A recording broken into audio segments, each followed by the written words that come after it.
Greetings, class! Several of you have been asking for a gameplay video, and so here it is. Keep in mind that you're just looking at the prototype right now. The actual version of the game that you're going to be getting will have real gorgeous art on it by Joshua Wright, which you can check out above or below this video. But for now, let's take a look at how the actual mechanics of the game work. So, the first thing that we want to do is select the scenario, which I've already done. The one that I've been doing the most is The Fungi from Yuggoth, which is a great collection of sonnets by H.P. Lovecraft. Then the second thing that we're going to do is build the university map. We've got this starting tile, which has an indoor tile on it and an outdoor one. The green diagonal lines just mean grass and, outdoorsiness. The black lines represent hallways, so there's an indoor door here, here, and here. And then the blue delta is an entrance-exit, so you can move from the inside to the outside. We put that in the middle of the board where everybody can reach it, and then we build the map. The map is we build the map in real time by just everybody grabbing tiles from this stack as quickly as they can and putting them down. You just have to make sure that you follow a few rules when you place the tiles. Indoor tiles, inner doors have to connect to inner doors. They can't connect just onto grass, and they can't connect to a wall like this. Also, every tile that you place has to be reachable from every other tile. So, for example, you couldn't put a grass here yet because there's no way to get to it from this tile. So, we've got that there, and then we build this as quickly as we feel. So, there.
And there we go.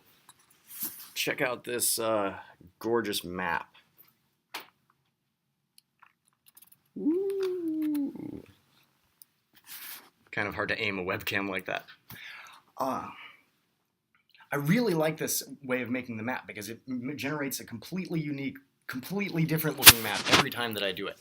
I'm going to post an update a little bit later showing you a bunch of the photos that I took at the various playtests, and you'll be able to see none of the maps look anything alike from two different games from one to the next, which is really cool because it means that even if you're playing the same scenario, even playing the same characters, the map is going to look different, so where you're going to have to go and what sort of things you're going to encounter is different, and the cards are that you're going to be drawing for events are going to be different because you're going to shuffle them every game, and you're never going to know who the cultist is. So even if there was only one scenario, there would be a ton of replay value. But I'm giving you 4 scenarios, so there's even more. Next, everybody would choose their character. So here I've got a sample character here that I'm going to be playing as, and after we've chosen our characters, we put them in their little starting locations on the map, which it says on the character's sheet what room they start in, and then we figure out who's the cultist. Each scenario comes with multiple different cultists that it could be, so we're going to pick one at random without looking at it, and then if, let's say that this is a 4-player game, I'm going to shuffle it in with 3 academic cards so that you don't know which one it is, hand it out to all the different players, and then everybody's going to take a look at the card that they've got. There's two types of cards. Either the Cultist card, which tells you where the stars need to be in order for them to be right, and then what you are able to do once the stars are right. You reveal yourself. In this case, it would be your amigo. You're going to try to pull people's brains out and put them in vats and take them back to the planet Yuggoth. But it could be, for instance, that, and that happens at the start when the stars get to 15. It could be that you are trying to summon a Shoggoth, and you need to get the stars to 25 there. So the other players don't know exactly what the Cultist is trying to get the star track to. If you're not a Cultist, then the roll card that you got here describes your madness that you have, the particular way that you're going to be going insane during the course of the game. The madnesses all have 3 stages. At first, it's just a bit of flavor text describing the way that your character is, starting to feel uneasy. Stage 2 is something bad that starts to affect you in game. That you have to obey what the card says. You have to follow that rule, otherwise you're cheating. But you're not allowed to reveal what the madness is. So, for example, if you're a kleptomaniac and you're in stage 2 of your madness, then if you end your turn near another player, you are forced to try to steal from them. So if somebody ends their turn next to you and then they steal from you, they go, oh no, I have to do it, I'm a kleptomaniac, I can't resist. But they also might just be a cultist who wants to steal from you and is lying about being a kleptomaniac. And you're going to have to try to figure that out on your own.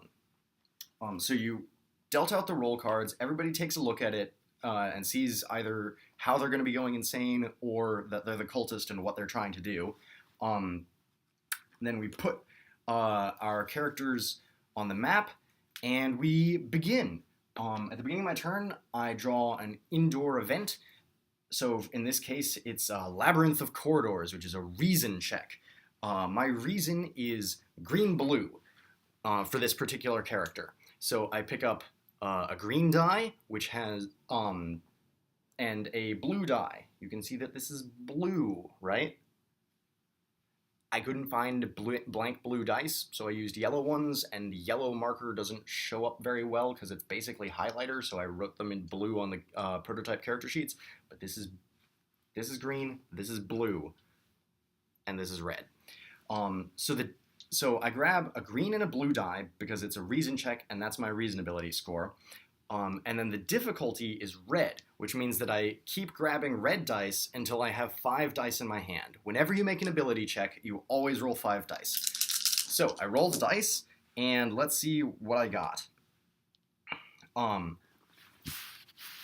There we go. So I got 2 weird results, 2 bad results, and 1 good result. So what that means is on this, each event tells you what the different results will do. If you get 2 bads, you'll take a horror. If you get 2 weirds on this particular event, then the stars will move 1, and I would have to move 2 away from this exit, so either here or there. If the star track advances by 1, that's bad for the whole group because it means that the cultist is closer to being able to do whatever it is that they're trying to do. But if I gain horror, that's bad for me in particular because it means that I'm going more insane and my madness will start to affect me more. Madness is stage 1, just flavor. Stage 2, pretty bad. Stage 3, very bad. But you can't ever die from a madness. Unlike in a lot of games, there's no running out of sanity and dying. You just go crazier and it becomes harder to do what you try to do. So I've rolled the dice, and now I get a single reroll. Either I can reroll all of the weirds, or I can reroll all of the bads that I got. In this particular instance, the weird results are sometimes beneficial and sometimes harmful. They always advance the star track. In this instance, I kind of want to be forced to move away from the exit because that would push me into the room with the vault, into the vault, which is one of the places where I can try to find the Necronomicon in this particular scenario. So I'm going to re-roll the bad checks. and I got another weird and a bad. So I don't activate the bad result because it takes 2 bad results to get that. But I do activate the weird, and I need 3 good results to get the good. I need 3 good die results to get the good effect, which is drawing an Elder Sign piece. So I didn't get that. So I would gain a horror and keep track of that on my character sheet. I'm forced to move into there, and now I get 2 actions. I'm gonna have the first action that I do be to search the room for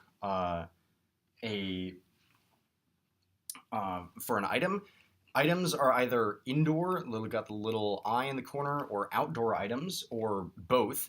You only keep one if it's appropriate to the place that you are. In this case, I got fine gloves, which add 1 green to my finesse and let me do the stealing action twice. Now I'm going to do the scenario-specific action to try to find the Necronomicon in the vault here. That's a reason check, which for me is again green-blue, and the difficulty of it is red, so it's actually the same set of dice that I had earlier. And the result is 2 goods and 3 bads. So re-roll that, and nope, still got all the bads. So I failed it at this time, but if I had succeeded, say I'd gotten these 3 dice had come up bad, then interesting thing about how this searching works, the Necronomicon is either in the vault or over here in the library. And whoever succeeds at the check to find it there in one of those rooms first, they don't find it. Instead, they become very confident that it is in fact not in that room and it must be in the other one. So you've got a sort of dual incentive thing going on there, that you want to help the group by finding it, but if you help the group first, then it will probably go to another player, because these rooms are pretty far apart. It's probably not going to be the same person who looks in both of them. So that's my turn. I've done both of my actions, first I resolved an event, I did both of my actions, and now it's the next player's turn. So we would go around like that in a group, every player taking their turn, and then when it gets back to me, since I'm the start player, I would draw 2 cards from the university deck and pick one of them to play, and one of them to secretly shuffle back into the deck. So all of these cards are bad, but they're bad in different ways and to different degrees. So if you're not the cultist, you want to try to pick the one that's the least bad. If you are the cultist, you want to pick one that's worse, but bluff that you are picking one that's not as bad. For instance, this one says that players can't move this turn, and the star track only advances 1. Whereas this one, the stars are gone. All players who end their turn outside take a horror, and the stars advance 4. So depending on what my goal was, I would do one of those, and if everybody's already in a place that they want to be, I might be, okay, players can't move this turn, or this round rather, and the star track advances 1. There's 3 different durations of university cards like this. There's instantaneous ones that just happen as soon as you play them. There's ones that last for 1 round, and there's weather effects. Weather affects all of the outdoor tiles, and lasts until another weather effect gets drawn and replaces it. So after I do that, I would pass the starting player token to the player on my left, and then they would take the first turn of the new round, starting by drawing an event and then taking their 2 actions. And the game basically plays in that fashion from then on. I'll go ahead and show you a little bit more about the different cards. Item cards I already told you about. There's indoor and outdoor items. For example, this protective amulet you can only find indoors, but this polo mallet was left out on the grounds and is an outdoor item. And some of them are in both, like this shotgun. Combat cards tell you the difficulty of the combat that you're doing. The way combat works is you make Both the person doing the attacking and the person doing the defending make a brawn check where the difficulty is given by the combat card that's drawn for that combat. Defender rolls first, and then players have a defense which is reduced by every bad result that they get. The number of good results that you get minus the opponent's defense is how much damage they take. And each of the combat cards has a unique weird effect that either one of you might set off if you get 2 or more weird results on your dice. I already told you about the university cards that you draw at the end of the turn. The 2 different types of events, indoor events and outdoor events, depending on where you are at the beginning of your turn. These are the Elder Sign pieces. In the actual game, these will be little pentagonal tokens that you can actually stick them together to make the little elder sign. It's gonna be great. There's 2 different types of them. There's the central piece and the outer triangular pieces. In order to make a complete elder sign, you need 5 outer pieces and 1 inner piece, and a single player has to have all those and connect them. And then, in the case of the fungi from Yuggoth scenario, they then need to take it to the chapel. And here's an optional rule that you can play with sometimes. The music that the game comes with, 15-minute MP3 by Brent Hengeveld that you could hear during the introductory video, which you can watch up above. There's a church bell at the beginning and end of that MP3. The idea is that you play the music in the background and it adds just sort of atmospheric feeling to the game. And also, whenever the church bell goes off, indicating that the track's looping and basically the 15-minute timer is done, you draw one of these music cards, which has a unique effect that happens immediately and affects everybody. And so that's an optional rule. You don't have to play with it. And if you're going to be in a noisy environment when you're playing, I don't recommend trying to do it. But if you're at home, in the dark, playing by candlelight with nothing around to distract you, then I think that the music really adds a whole lot. So that's the gist of the game. You keep playing in that fashion until, while the academics are trying to complete their different goals. In the case of the fungi from Yuggoth, they need to make a complete elder sign and take it to the chapel, and also find the Necronomicon and then use it in the way that it says printed on the card. The Necronomicon is one of the artifacts. You only use a small number of the artifacts in any given game, depending on which scenario you're playing. And the scenario will tell you which artifact to grab, and the rest you just put back in the box and use for other games. So the academics are going to be running around trying to do those things, helping each other, trying to find items and use the useful rooms. The cultist is trying to secretly sabotage all of this without anybody realizing that they're doing that. And once the star chart gets to the correct position and the cultist is able to reveal themselves and summon whatever horrible monster or reveal themselves as Amigo or whatever, then things really get intense. Then everybody knows who the enemy is.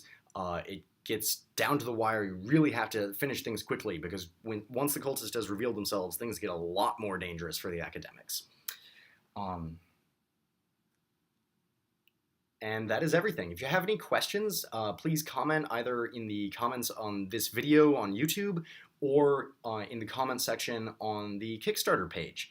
Once again, this has been a gameplay demo for Cultists of Cthulhu Miskatonic University, the newest game from Sixpence Games, and is up on Kickstarter right now and doing very well, and I hope that that trend continues. So if you like this, please consider backing and also spread the word and tell your friends. Thank you.